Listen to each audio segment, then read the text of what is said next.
দেখো প্যারাগ্রাফ, এই যে প্যারাগ্রাফ, এই প্যারাগ্রাফের বাংলা অর্থটা কি? প্যারাগ্রাফ কিন্তু সবাই আমরা লিখি, আমরা সবাই জানি কিভাবে প্যারাগ্রাফ লিখতে হয়, কিভাবে প্যারাগ্রাফ পরীক্ষাতে আনসার করতে হয়, আমরা মোটামুটি সবাই জানি।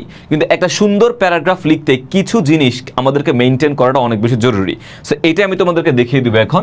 প্যারাগ্রাফ রাইটিং, প্যারাগ্রাফ রাইটিংতে বেসিক্যালি বাংলা বলা হয় বেসিক্যালি এটাকে অনুচ্ছেদ, অনুচ্ছেদ লিখন। তোমরা বাংলা সেকেন্ড পেপারে হচ্ছে অনুচ্ছেদ লিখে আসছো না, বাংলা সেকেন্ড পেপারে তুমি হচ্ছে অনুচ্ছেদ লিখে আসতেছো, অনুচ্ছেদের মতো করেই জাস্ট এটাকে ইংলিশে তুমি কনভার্ট করবা, ইংলিশে তুমি ট্রান্সলেট করে জিনিসটা লিখবা। সো একটা প্যারাগ্রাফ লেখার জন্য তোমাকে বেসিক কিছু ক্রাইটেরিয়া মেনটেন করতে হয়, অল্প কিছু জিনিস আমাদেরকে মেনটেন করতে হয়। যেমন দেখো, প্রথমত জানতে হবে হোয়াট ইজ প্যারাগ্রাফ। প্যারাগ্রাফ বলতে কি বোঝায়? প্যারাগ্রাফ হচ্ছে is a group of sentences. Paragraph হচ্ছে একটা কিছু বাক্যের সমষ্টি, এ গ্রুপ অফ সেন্টেন্সেস, কিছু বাক্যের সমষ্টি অ্যাবাউট ওয়ান আইডিয়া, একটা আইডিয়া সম্পর্কে, একটা আইডিয়া সম্পর্কে প্যারাগ্রাফ হচ্ছে কি তোমার গ্রুপ অফ, মানে আইডিয়া সম্পর্কে, এটা টপিক সম্পর্কে আমাদেরকে আইডিয়া দেয় বেসিক্যালি। দেখো প্যারাগ্রাফ হলো একটি ধারণা সম্বন্ধে কিছু বাক্যের সমষ্টি। যে কোনো একটা টপিক তোমাকে দিবে, ওই টপিক অনুযায়ী তুমি 20টা 25টা 15টা 16টা সেন্টেন্স যখন লিখবা ওই টপিকের উপরে, তাকে বলা হয় বেসিক্যালি আমাদের প্যারাগ্রাফ। আমাদের টপিক আসতে পারে হচ্ছে প্রাইস হাইক, দ্রব্যমূল্যের ঊর্ধ্বগতি। সো এইটা নিয়ে তুমি সুন্দর একটা প্যারাগ্রাফ 15-16 সেন্টেন্স 20টা সেন্টেন্স যখন লিখবা, এটাকে বেসিক্যালি বলা হয় প্যারাগ্রাফ। বা তোমার যখন হচ্ছে যদি বলা হয় যে আমাদের কি বলে, যদি বলি যে tree plantation, so tree plantation সম্পর্কে তুমি যখন 15-20টা সেন্টেন্স লিখবা, এটাকে বলা হয় বেসিক্যালি আমাদের প্যারাগ্রাফ। তাহলে প্যারাগ্রাফ হচ্ছে এ গ্রুপ অফ সেন্টেন্সেস, অনেকগুলো সেন্টেন্স এর একটা গ্রুপ, একটা গ্রুপ অ্যাবাউট ওয়ান আইডিয়া, একটা সিঙ্গেল আইডিয়া সম্পর্কে। যেমন ট্রি প্ল্যান্টেশন নিয়ে যদি আসে, তাহলে তুমি শুধুমাত্র ট্রি প্ল্যান্টেশন নিয়েই লিখবা, তার আশেপাশের জিনিসগুলো সম্পর্কে অত বেশি হাইলাইট করার প্রয়োজন নাই। গাছ কেন আমাদের গাছ লাগাতে হয়, কোন সময় গাছ লাগাতে হয়, কোথায় কী ধরনের গাছ লাগাতে পারি, কোথায় কোথায় গাছ লাগাতে পারি, না লাগালে কি হবে, লাগালে কি উপকার আমরা পাবো, এর সব কিছু তোমার ট্রি প্ল্যান্টেশন সম্পর্কে তোমাকে লিখতে হবে। এর বাইরে অন্য কোনো জিনিস তুমি লিখতে পারবা না। ক্লিয়ার তো ভাইয়া?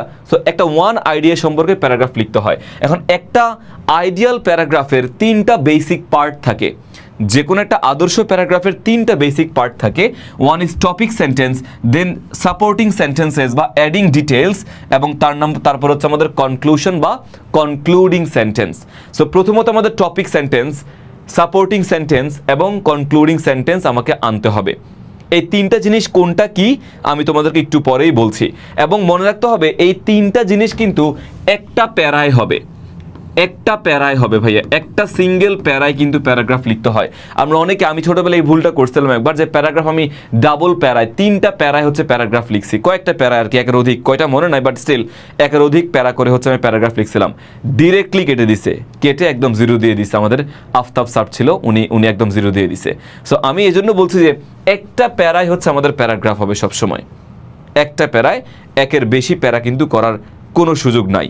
তুমি 3টা জিনিসই আনবা, টপিক সেন্টেন্স লিখবা, সাপোর্টিং সেন্টেন্স লিখবা এবং কনক্লুশনও তুমি লিখবা, কিন্তু সেটাকে একটা প্যারায় অবশ্যই প্যারাগ্রাফ লিখতে হবে।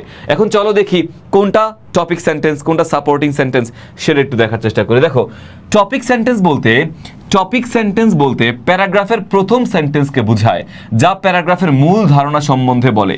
সো আমি একটা প্যারাগ্রাফ যখন তুমি লিখছো, এই যে প্রথম বাক্যটা তুমি লিখতেছো, ওই প্রথম বাক্যটা বেসিক্যালি আমাদের টপিক সেন্টেন্স। মানে একটা প্যারাগ্রাফ যেইটা সম্পর্কে, সাপোজ ট্রি প্ল্যান্টেশন সম্পর্কে আমাদের প্যারাগ্রাফ আসছে, তাহলে প্রথম সেন্টেন্সটা আমাদের হবে what is tree plantation. Tree plantation সম্পর্কে বলতে আমরা কি বুঝি, বা একটা প্যারাগ্রাফ আসছে, এটা প্যারাগ্রাফে মনে করো হচ্ছে যে প্রাইস হাইক, তাহলে প্রাইস হাইক বলতে কি বোঝায়, এই জিনিসটা আমাকে সবার আগে আনতে হবে। ঠিক আছে?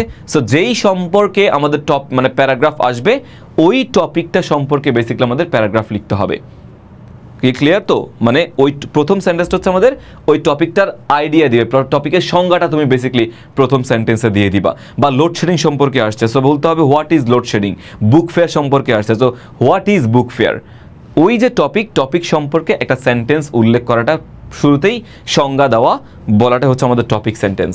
দেন দেখো সাপোর্টিং সেন্টেন্স বলতে বোঝায় তুমি এবার টপিক সেন্টেন্স লিখলা, তুমি সম্পর্কে বললা, এইবার যে টপিক সম্পর্কে প্যারাগ্রাফ আসছে ওই টপিকের বিস্তারিত তুমি বর্ণনা করবা। বিস্তারিত যে বর্ণনা করতেছো, ওই বিস্তারিত বর্ণনাকে বলা হয় সাপোর্টিং সেন্টেন্সেস। বিস্তারিত বর্ণনাকে বলা হয় কি আমাদের সাপোর্টিং সেন্টেন্সেস। যেমন দেখো সাপোর্টিং সেন্টেন্স বলতে বেশ কিছু বাক্যকে বোঝায়, বেশ কিছু বাক্যকে বোঝায় বা মূল ধারণা বা টপিক সেন্টেন্সের সম্বন্ধে বিস্তারিত ধারণা দেয়। মানে আমি যে মূল ধারণা লিখলাম ট্রি প্ল্যান্টেশন সম্পর্কে, ওই ট্রি প্ল্যান্টেশন সম্পর্কে বিস্তারিত তথ্য দেওয়া হচ্ছে আমাদের টপিক সেন্টেন্স।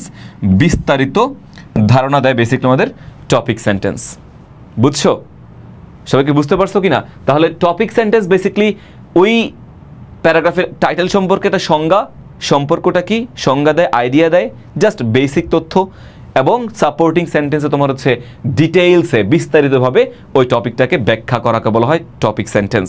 এবং লাস্ট হচ্ছে আমাদের কনক্লুডিং সেন্টেন্স। দেখো কনক্লুশন, এটা তোমার বাক্যের শেষ বাক্য, মানে প্যারাগ্রাফের শেষ বাক্য বা শেষের কিছু অংশ, যে বাক্যের মাধ্যমে প্যারাগ্রাফের টপিক সেন্টেন্স বা মূল ধারণাকে পুনরায় মনে করিয়ে দেওয়া হয়। মানে কনক্লুশন সম্পর্কে, কনক্লুশনে তোমার লাস্টে গিয়ে পুরো প্যারাগ্রাফের একটা জিস্ট, পুরো প্যারাগ্রাফের একটা সারমর্ম তোমাকে লাস্টে নিয়ে আসতে হয়। তাহলে এই তিনটে হচ্ছে আমাদের কি প্যারাগ্রাফের বেসিক জিনিস। সবাই আশা করি বুঝতে পেরেছি না? বুঝতে পেরেছি না? যখন আমি যদি একটা বার্গারের সাথে কম্পেয়ার করি, একটা বার্গারের সাথে তোমাদের যদি প্যারাগ্রাফটা কম্পেয়ার করি, এটা কি আমাদের হচ্ছে টপিক সেন্টেন্স। এই যে বার্গারের উপরের পেজটি আমাদের টপিক সেন্টেন্স।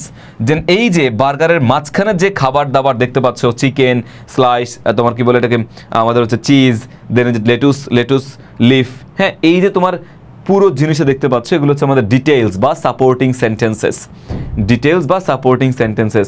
এবং লাস্ট হচ্ছে আমাদের কি ক্লোজিং। এটা হচ্ছে বেসিক্যালি আমাদের কি ক্লোজিং, মানে আমি কনক্লুশনটা টানতেছি।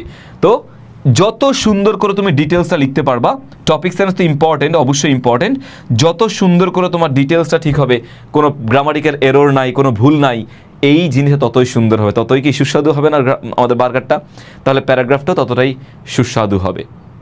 বুঝছো কি না? তাহলে টপিক সেন্টেন্স, ডিটেলস এবং হচ্ছে ক্লোজিং, এগুলো মাথায় রেখে আমাদের প্যারাগ্রাফটা সাজাইতে হবে। সো এখানে একটা কথা বলতে, দেখো প্যারাগ্রাফ সম্বন্ধে আরও কিছু অজানা তথ্য আমাদের প্যারাগ্রাফ সম্পর্কে জানা উচিত। যেমন কি দেখো, প্যারাগ্রাফ অবশ্যই একটি শিরোনাম হতে হবে, অবশ্যই একটি শিরোনাম থাকবে ডেফিনেটলি। তুমি যখন প্যারাগ্রাফটা লিখতেছো, প্যারাগ্রাফের কি থাকবে, একটা হেডিং থাকবে না? একটা হেডিং দিতে হবে, এটা আমরা জানি। এবং প্যারাগ্রাফটি অবশ্যই এক প্যারায় শেষ করতে হবে। দেখেছো ভাইয়া? অবশ্যই এক প্যারায় আমাদের প্যারাগ্রাফ শেষ করতে হবে। ডাবল প্যারায়, একের অধিক প্যারা কিন্তু করার কোনো সুযোগ নাই। তুমি স্টোরির ক্ষেত্রে, কম্পোজিশনও তুমি এটা করতে পারবা, কিন্তু এক্ষেত্রে সেই সুযোগটা কিন্তু আমাদের নাই। আর প্যারাগ্রাফ লেখার ক্ষেত্রে ওয়ার্ড লিমিটেশনস উল্লেখ না থাকলে অনেক সময় দেখা যায় উল্লেখ করে দেয় যে write down a paragraph within 150 ওয়ার্ডস, 150 শব্দের মধ্যে প্যারাগ্রাফ লিখো, বা 200 ওয়ার্ডসের মধ্যে প্যারাগ্রাফ লিখো। যদি শব্দ লিমিট বলে দেয়, তাহলে ওই লিমিট মেনটেন করে, বা জাস্ট কয়েকটা শব্দ আগে মানে কম বেশি হতে পারে, মোটামুটি ওই লিমিট মেনটেন করে তুমি প্যারাগ্রাফটা লিখবা। বুঝছো? আর যদি প্যারাগ্রাফ লিমিট বলে না দেয়, তখন তুমি নিজের মতো করে 180 শব্দ থেকে 200 ওয়ার্ডসের মধ্যে লিখো। দেখো না বলে, দেখো উল্লেখ না থাকলে 150 শব্দের মধ্যে প্যারাগ্রাফ লেখা উচিত। এখানে 150 বলছে, এখানে 150 বললে আসলে তোমার শব্দটা একটু কমে যায়, মানে পেজ লিমিট একটু কমে যেতে পারে, 2 পেজ 1.5 পেজ হতে পারে, অনেকের লেখার উপর ধরন করে। সো আমি তোমাদেরকে বলবো হচ্ছে যে 180 থেকে 200 ওয়ার্ডসের মধ্যে প্যারাগ্রাফটা লেখা যায় কিনা সে চেষ্টা তুমি করো। 180 থেকে 200 শব্দের মধ্যে তুমি প্যারাগ্রাফটা লেখা যায় কিনা সেই ট্রাইটা করো। আর একটা রিয়েল টেস্টের মাধ্যমে প্যারাগ্রাফের পুরো বিষয়টি ক্লিয়ার করা যাক। আমি তোমাদেরকে একটা তোমার কি বলে রিয়েল কিছু এক্সাম্পল দিয়ে বুঝাবো এটা প্যারাগ্রাফ কিভাবে লিখতে হবে। তো প্রথমত ডেঙ্গু ফিভার নিয়ে কথা বলবো, তারপরে মোটামুটি প্রাইস হাইক নিয়ে আমি তোমাদেরকে আইডিয়া দিব। আরেকটা কথা, 150 শব্দের মধ্যে প্যারাগ্রাফ উল্লেখ করলে ভালো, বাট তুমি পরীক্ষাতে 180 থেকে 200 শব্দের মধ্যে লিখলেও কোনো সমস্যা নাই, সেটাও ভালো, এটা লিখবা। আর যদি সেন্টেন্সের কথা বলি, কয়টা সেন্টেন্সে লিখবা? সো প্যারাগ্রাফ মোটামুটি তোমার হচ্ছে 18 থেকে 20টা সেন্টেন্সের মধ্যেই লেখা উচিত বা লিখলে ভালো। ওই যে 18 থেকে 20টা সেন্টেন্সের মধ্যে আমাদের সেন্টেন্স মানে প্যারাগ্রাফটা হয়ে যায়। সেন্টেন্স বলতে তোমার হচ্ছে মানে লাইন বুঝায় নাই, আমাদের সেন্টেন্স, রিয়েল সেন্টেন্স। আর মোটামুটি কত পেজ, পেজের কথাও যদি বলি, ওই যে 2.5 থেকে 3 পেজ হচ্ছে আমাদের প্যারাগ্রাফ লিখবা। কারো লেখা অনুযায়ী বেশি হতে পারে, একটু কম হতে পারে, বাট 2.5 থেকে 3 পেজের মধ্যে আমাদের প্যারাগ্রাফটা লিখে ফেলতে হবে। ক্লিয়ার ভাইয়া? সবাই আশা করি ক্লিয়ারলি বুঝতে পারছি। তাহলে এটা হচ্ছে বেসিক জিনিস প্যারাগ্রাফ রাইটিংয়ের মূল মানে ডিসকাশন। আমি তোমাদেরকে কিছু সাজেশনস দিয়ে দিই, এটা ফলো করে যাবা, তোমার তাহলে পরীক্ষাতে ইনশাল্লাহ অনেক ভালো হবে, অনেক ভালো হবে। সেটা হচ্ছে দেখো, এই যে ট্রাফিক জ্যাম তুমি একটু কষ্ট করে পড়ে যাবা, এনভায়রনমেন্টাল পলিউশন, এটা পড়ে যাবা। আওয়ার স্কুল ম্যাগাজিন, সবগুলো ইম্পর্টেন্ট, কোনোটা কিন্তু বাদ দেওয়া যাবে না, কোনোটা কিন্তু বাদ দেওয়ার সুযোগ নাই, সবগুলো আমাদের জন্য important. Okay, our school magazine, our school library, tree plantation, A rainy day, A book fair, winter morning, deforestation, our national flag, merits and demerits of mobile phones and Facebook, এটা কিন্তু মানে এগুলো আসার চান্স কিন্তু অনেক বেশি। To avoid risk, এটাও কিন্তু ইম্পর্টেন্ট, মাস্ট, এগুলো তো পড়বাই, এগুলোও পড়বা, একদম ঠোঁটস্থ করে যাবে এই স্লাইডটার যতগুলো প্যারাগ্রাফ আছে, একদম ঠোঁটস্থ করে যাবা। দেন আমি তোমাদেরকে অ্যাটলিস্ট 3 থেকে 4 বার এগুলো পড়ে যাও, রিডিং পড়ে যাও, যাতে বাই চান্স, সাবধানের মার নাই, যদি বাই চান্স কোনো জিনিস আসে তাহলে এটা এখান থেকে যেন লিখে আসতে পারো। ওকে, এগুলোই মেনলি এখান থেকে ইনশাল্লাহ চলে আসবে। এই যে কতগুলো দিলাম এখানে, 8টা এবং 3টা 11টা, এর মধ্যে ইনশাল্লাহ কমন চলে আসবে। বাট কোনোভাবে যদি মানে বলে না সাবধানের মার নাই, টু অ্যাভয়েড রিস্ক, এড়ানোর জন্য বিপদের বন্ধু, সেগুলো হচ্ছে আমাদের বিপদের বন্ধু আর কি। Rickshaw puller, tea stall, street hawker, drug addiction, bus stand, village fair, visit to a historical place. ঠিক আছে, আর এখানে আমি আরও একটা প্যারাগ্রাফ তোমাদেরকে অ্যাড করি, সেটা হচ্ছে প্রাইস হাইক। আমি প্রাইস হাইকটা তোমার এখানে একটু অ্যাড করে দিই। এই 12টা প্যারাগ্রাফ তুমি কষ্ট করে পড়ে যাবা ভাইয়া, কষ্ট করে পড়ে যাবা, সেটা একটু প্রাইস হাইক, এটা একটু পড়ে যাবা ভাইয়া,